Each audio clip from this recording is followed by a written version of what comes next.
Mercy, luxurious, Heat Nation, yeah, Mercy and Lago, down to Biscayne, yay, 5 on the floor, ride for my dogs, where here's the thing, you can check the score, hustle hard, couple scars, wearing rubber frauds, down to Biscayne. Kept the floor playing, got it all banned. Y'all seen the block, stop with one hand. And Pat we trust, Inspire have the guts. We're here to bring the heat, y'all can hang it up. Welcome to 5 on the Floor, a daily insider show on the Miami Heat and the NBA, featuring Ethan Skolnick, Greg Sylvander, Alex Toledo, Brady Hawk, and others from the 5 Reasons Sports Network. Also make sure to subscribe to Off the Floor for the most heat anywhere.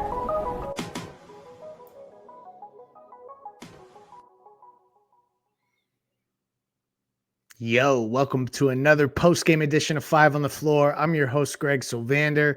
Tonight's floor plan with me, not your usual suspect. We are happy to have Naveen Ganglani back on the program. We are going to discuss what was a historic night for the Miami Heat in an otherwise nondescript matchup against the Washington Wizards. They did come out victorious, 106-90. We are going to recap that. Before I do, I want to shout out Off the Floor. That's our Discord server. This is where you can go for the most heat anywhere. You can basically consolidate all of your Miami Heat social media to one place. Do it all on Off the Floor. That's our Discord server. It's $2.99 a month. Use the link in the description of this episode. That'll help you pass the Apple upcharge. Use it in your browser for $2.99 a month, $3.99 on an Apple device. It is the most heat anywhere. Check that out. That is Off the Floor. All right, Naveen, this was a game the Heat needed. They could not lose to the Washington Wizards. They dropped one to New York when it looked like they were starting to put together a streak of wins. They had a hefty lead, I'll say, against New York that they squandered. That's been the theme of the season. Tonight, they were basically ahead wall to wall.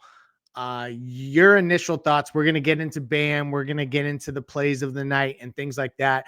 But we haven't had you on the program for a minute. So I don't know. Have you been on since Jimmy was traded?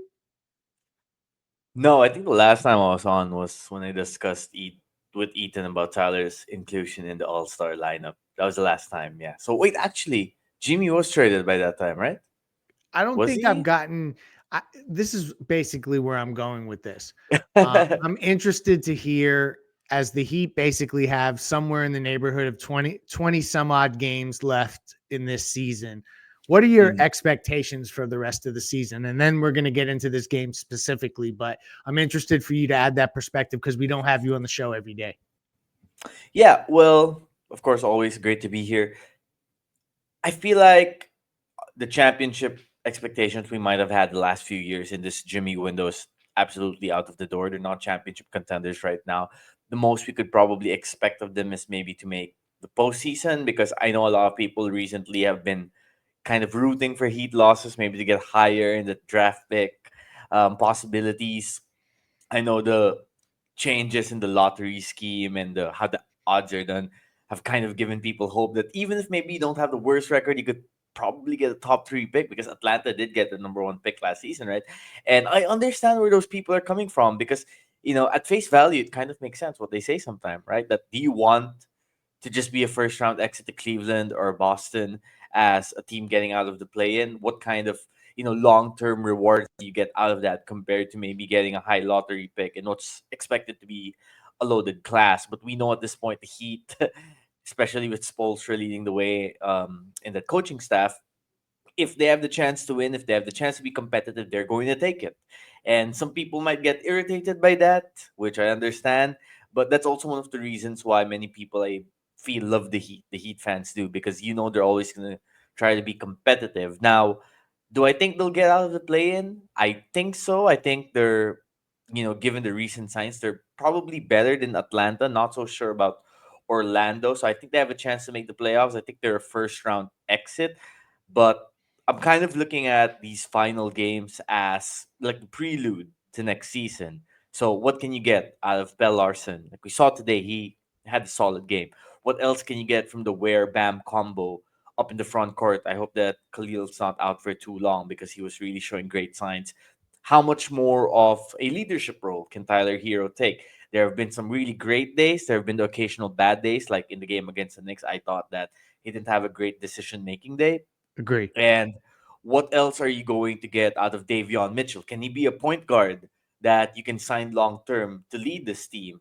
What are they going to do with Terry Rozier? So it's almost like setting the chess pieces up for what you're going to do for the next NBA season. What else can you get out of Wiggins? Is Kyle Anderson a keeper? And I feel like these next few games will give us an idea of who maybe should be here for the long haul and who probably is here for a short stop.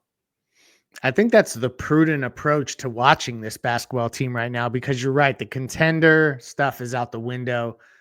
They just can't be bad enough to be out of the play-in scenario. And in a play-in scenario, they're going to play to win.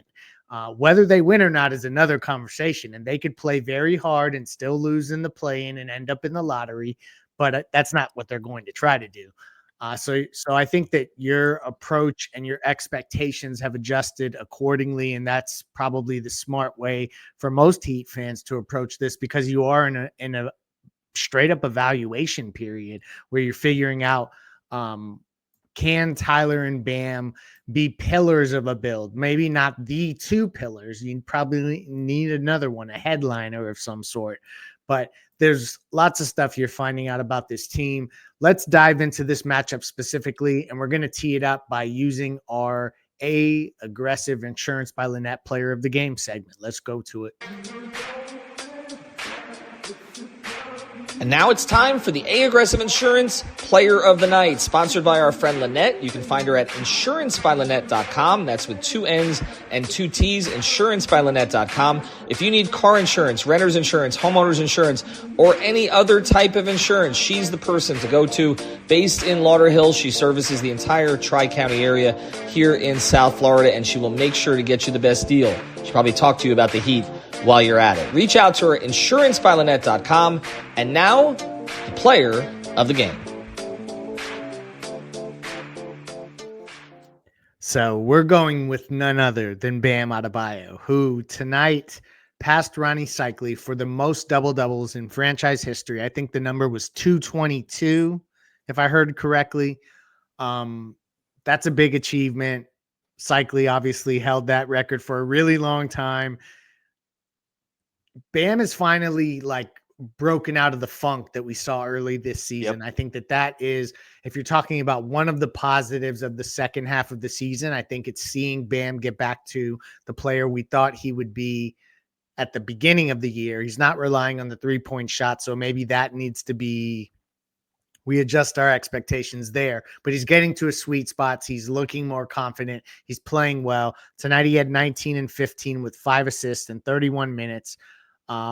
Overall efficient. This was a game against Washington again that is playing basically for lottery positioning. But your thoughts on Bam, I guess, not just tonight, but also the way that he's kind of had to approach this season, where he struggled early on, and I think he heard a lot about it. And now that it's kind of his team, there's no longer a question about who's the captain of the ship. I think it's a good sign to see Bam getting back to where he's comfortable. Your thoughts on him becoming the all-time double-double leader in Miami Heat history? Absolutely incredible. I think Bam is going to be someone that Heat fans can, hopefully look forward to seeing for a long time. All signs point to him really being the franchise cornerstone for the immediate future and the long-term future. I think it's worth noting that he's only about to enter his prime. We're seeing a more versatile skill set to what he can provide on the basketball court on both sides of the floor this season. And there has been a lot of, up and down and differing happenings with the team that I think really impacted him, especially with his role in the locker room as team captain. I mean, look, Jimmy might not have been the team captain when he was in Miami, but he was the franchise guy. Yeah. He was the leader on the court. He set the tone, and that's the case off the court as well, for better or for worse. Early on in his Heat tenure, it was for better, and later on, as he got closer to his departure, we saw that it was for the worse. But I think now Bam is really coming to terms. Same with Tyler to some degree, but more Bam just because of the captain role and how he has really become the face of the team and the way that Spoelstra and everyone talks about him.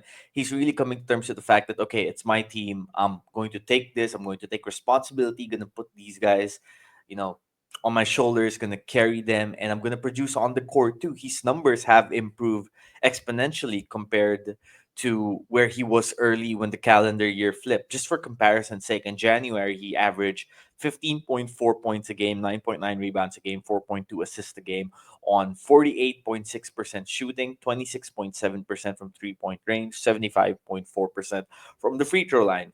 In February, those numbers went up to 21.2 points a game, 9.8 rebounds a game, 3.5 assists a game, 55.2% from the field, 40% from three-point range on 3.2 shot attempts a game. And I think that's key there. 40% on 3 shot attempts a game is not nothing. 76.3% from the free throw line. And in March so far, just 2 games, small sample size, but 30 points a game, 7 rebounds, 4 assists, 75% field goals. Hasn't made the 3-pointer yet, 75% from the free throw line. I thought that if Tyler Hero found a way to get Bam the ball more in that Knicks game yesterday, they would have won that game because he was Agree. in that kind of rhythm that we've seen him be in the past, where he just the jump shots are going in, the drives to the rim, the lobs, and look, it's not like I'm not gonna come here and like super criticize Tyler for yesterday because he's right. Some of the shots he took are the shots that he's made in some games that have allowed the Heat to win some games that maybe they shouldn't have won. But at the same time, there's a learning point there, where Yeah. you go back I'd to that rather game and you think Bam take those shots yesterday. exactly. And that's the next step. I know that Tyler's shown a lot of maturity this season, but we have to remember that he's not yet in the prime of his career, physically and mentally. He's still getting better. And that's the kind of game where maybe it will teach him, okay, in the future, I gotta be more selfless and get the big guy the ball because he's got it going and I don't have it going. So hopefully that will help him improve his game. But yeah, I think Bam is back to being the Bam that we've seen the last few years. He's improving in a way that we hope to see him improve. He's still great defensively. And now he's adjusting to this new role where he's playing with Khalil, but he's also still getting time as the lone big man on the floor. And I think it's also a learning curve for Spoelstra just because he has new tools and new weapons to utilize and trying to see what fits. I'll tell you this though, Greg, and Spoelstra was talking about this as well after the Washington game today, where he seemed very encouraged by the process, even more so than the results of the team since after the All Star break. And just to recap how they've done, before the All Star break, they had the horrible loss in Dallas, followed, before that, the loss in Oklahoma A lot City. of losses. A lot of losses, yeah, 4-game losing streak. Since then, they won in OT in Toronto. They lost in Milwaukee. They were up by double digits. They should have won that game. Had that horrible, horrible shooting game in Atlanta where nothing would go in. But since then, they beat Atlanta. They beat Indiana. They should have beaten New York, and they beat Washington. So you can see why Spoelstra is encouraged, despite the fact that there's still some injuries hounding the team. But let's see if it continues. That's the issue, right? Consistency. Can they keep it up? We'll see. Yeah, and they have Cleveland next, which obviously they have been, by all accounts, the best team in the NBA this year, and they even came back and beat Boston the other night. So that's a tall order, but that's a tomorrow or a Wednesday problem. That's not a tonight issue. Again, Bam, 19 and 15 to follow up the 30-point performance where I agree with you. They should have fed him more down the stretch of that game. They didn't need to tonight. 106-90 again was the final score against Washington. We're going to use the next segment to talk about one of the Heat's young players that really popped tonight. And I think that it's something that we're going to hope to see more of down the stretch. Let's get to the X-ray of the play of the day. And now it's time for the X-Ray of the Play of the Day, brought to us by our friends over at Mobile C-Arm and Staffing Services. Nelson and his team will bring the X-ray equipment and the staffing to you. If you work in a hospital or a medical office, get a consultation today at c-armandstaffing.com or give them a call at 561-891-9620. Their fleet of trucks at your service. Again, it's Mobile C-Arm and Staffing Services, 561-891-9620. And now, the X-Ray of the Play of the Day. So I feel like we got to shout out Pelle Larsson. He had a nice dunk. He had a bunch of hustle plays. He had, he hit a 3-pointer tonight. That hasn't been necessarily something he's leaned into a ton. Ultimately, 6 of 11 in 27 minutes, 16 points, 4 rebounds, 5 assists. They didn't have Jaime Jaquez. They didn't have Andrew Wiggins. They didn't have Davion Mitchell. They didn't have Khalil Ware. This is a team, obviously, that was pulling together depth of kind of a skeleton crew. Pelle Larsson got the minutes tonight. I'm an advocate of him getting more minutes. I think to your point early in the show about evaluating what you have, I think why not play him? I think that Spoelstra also, just because he can't help but try to compete, is giving Alec Burks minutes and Haywood Highsmith minutes because that's just how Eric Spoelstra operates. But your thoughts on Pelle Larsson tonight, who specifically I thought looked athletic and was providing for them a level of grit that I think that this team needs every bit of. That wherever they can find it from, they need it, and they got that from Pelle Larsson tonight. Yeah, Spoelstra was raving about Larson after the game as well, noting him for, grinding in every play, hustling on every play, putting his face on every play. That's what Spoelstra said. Basically, just being there in the thick of things where stuff's happening on the basketball court. He mentioned about how Pelle stayed an incredible hard worker behind the scenes, even if he wasn't getting a ton of minutes, 2 to 3 workouts a day. The definition of staying ready, which is what's important in the Heat culture scheme of things. Pelle, it says on ESPN, is 6'5", but when you watch him on the court, he looks larger than that, right? He looks almost like he's 6'7" because he's Yeah. long, he's lengthy, he has wide shoulders. So when you think about how much more he can develop, because he's still young, how he can grow his body, how he can improve his skill set, add more to his arsenal.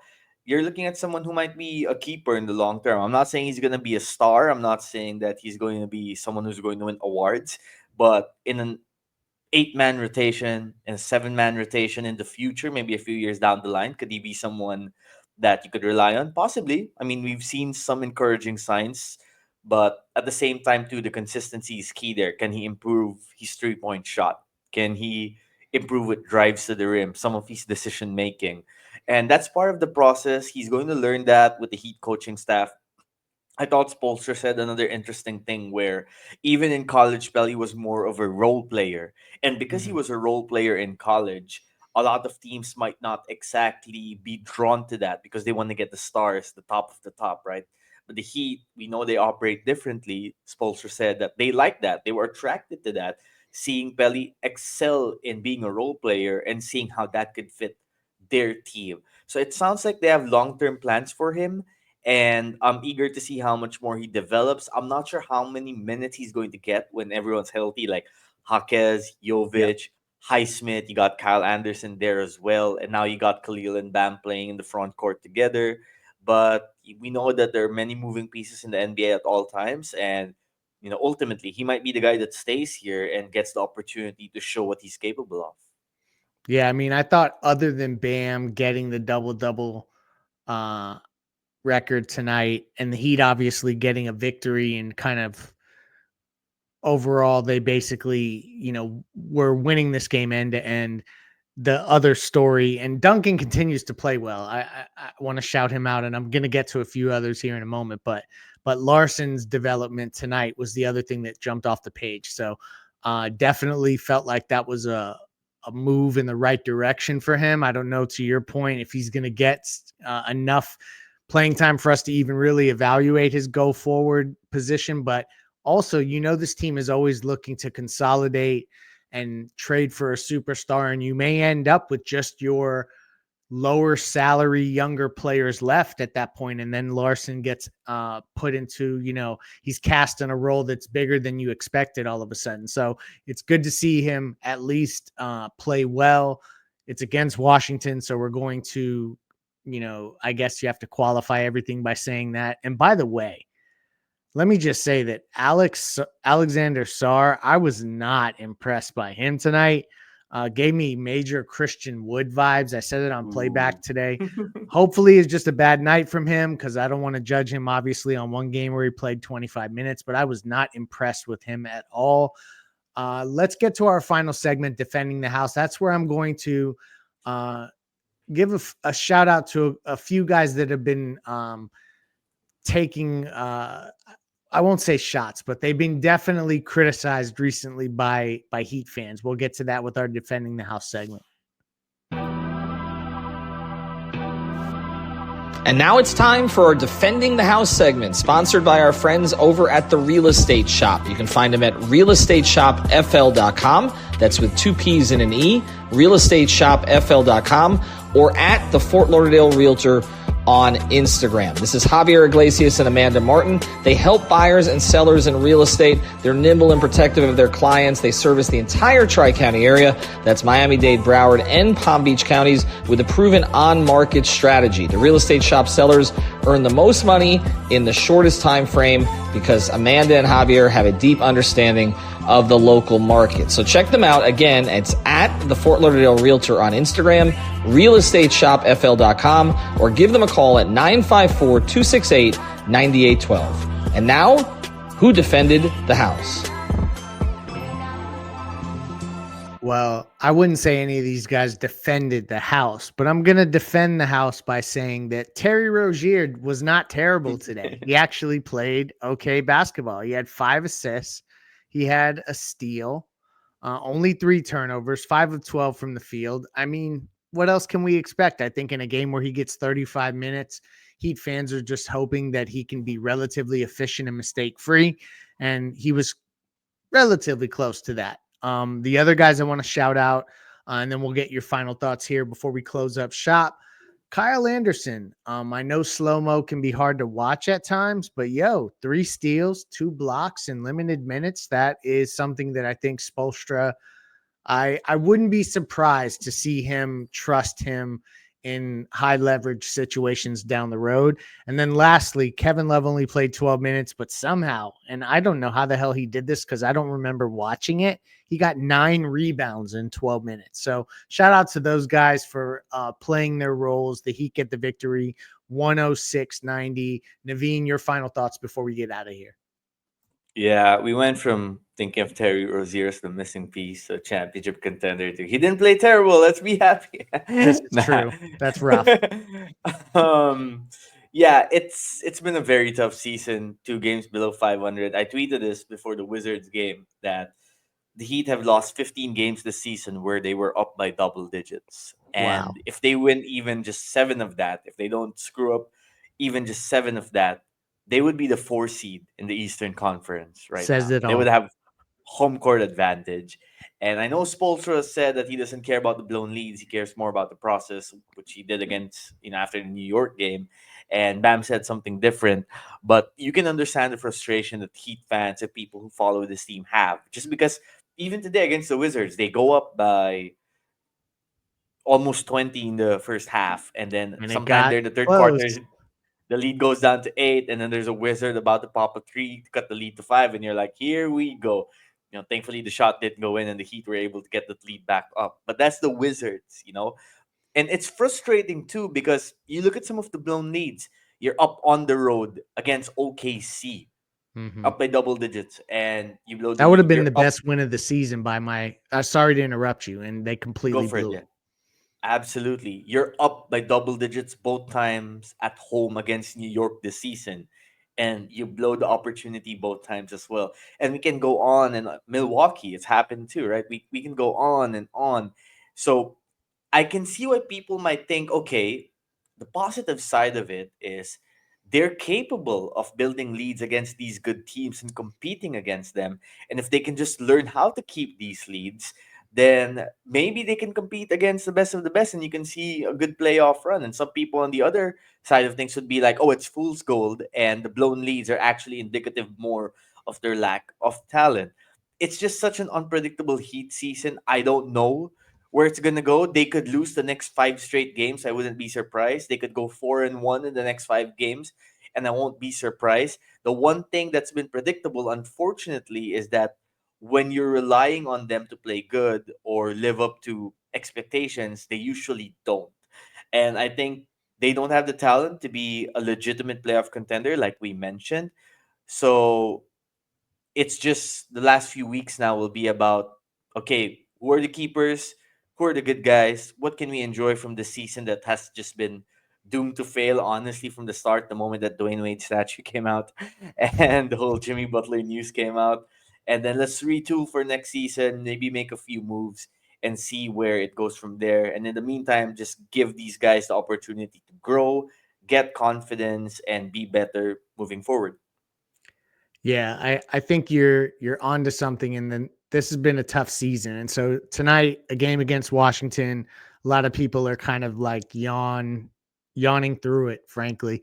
For Bam to become the franchise leader, like that's a moment to celebrate. Tyler at the All-Star weekend and winning the 3-point shootout, that's a moment to celebrate. You have to find those moments in these types of seasons. It's a transition year ultimately, and we'll see what they transition to, but they're still in the playoff mix. They get the victory tonight against Washington. Now they go up to Cleveland. That's never going to be easy. Again, like I said, that's a problem we will talk about for another day. Naveen, thank you for joining us. Thank you to our sponsors. Remember, Off the Floor for the most heat anywhere, and we will have you covered for every Miami Heat basketball game going forward here on 5 on the Floor. Have a great night.